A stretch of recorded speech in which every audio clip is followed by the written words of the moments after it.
for it. Tôi tên là Đức Phan, 19 tuổi, đến từ Việt Nam.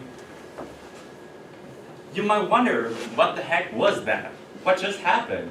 Yes, it's Vietnamese, which is I'm Đức Phan, 19 years old, from Vietnam.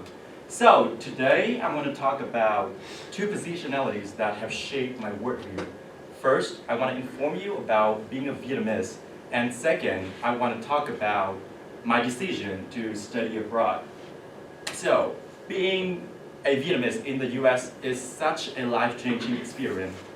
I have been able to tell people that this is my first time I have ever seen snow.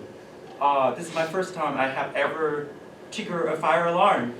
My first time ever gone to an all-male school institution, which is crazy. Or my first time ever rushed into a fraternity. Because in Vietnam, Greek life is not a thing. Fraternity doesn't exist.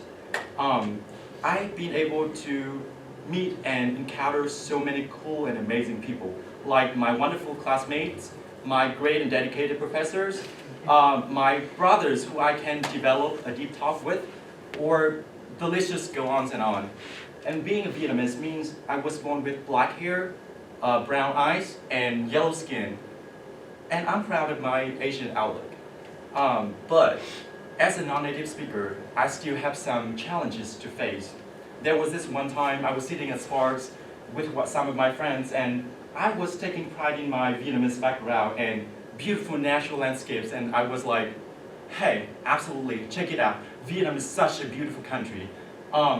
It's famous for beautiful beaches. They're so much fun. It's just so cheap.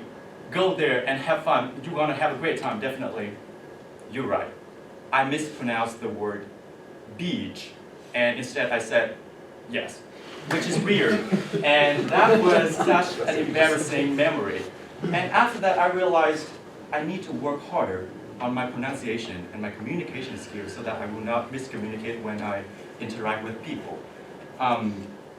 And isn't that more important, your willingness to learn from your mistake, rather than feeling insecure and isolating yourself, right? But being a Vietnamese means I feel so unique because I have so many cultural stories to share to my friends, my brothers, and my professors. I want to say that Vietnam is not that poor, devastated country. After going through many wars, it's really developing, and the cities are just as big as Chicago. We have more than 3,000 dishes, and people are so much fun and real. After 11 and 12 p.m., we still go out there on the walking street, having street food, drinking some beer, or just singing our lungs out with some karaoke songs or screaming over that football match. So if you have a chance, check it out. My concern is how to raise my voice to tell people more about Vietnam, a beautiful and modern country, which leads to my second positionality, which is study abroad. If you ask me what is the ultimate motive when I first decided to study abroad in the first place, very short answer, I love money, I want to get rich. But seriously speaking, being in a different country, in a foreign country without any family members around, really taught me to become more independent on myself and just more vocal about the things that I'm doing and I want to achieve in my life. I have learned to cook my own meals when there's no food around.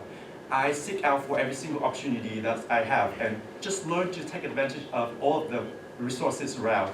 And I have learned to negotiate for my jobs, my internships. Last year, when I was a freshman, 4.0 GPA, 5 jobs on campus, and I was able to share some financial burden with my mom. This is not a brag time. It's just, I want to show people that how dedicated and hardworking I was in my freshman year. And that's the image that I want to bring to the work about Vietnamese people. So, to conclude, that's a short TED talk about my two positionalities.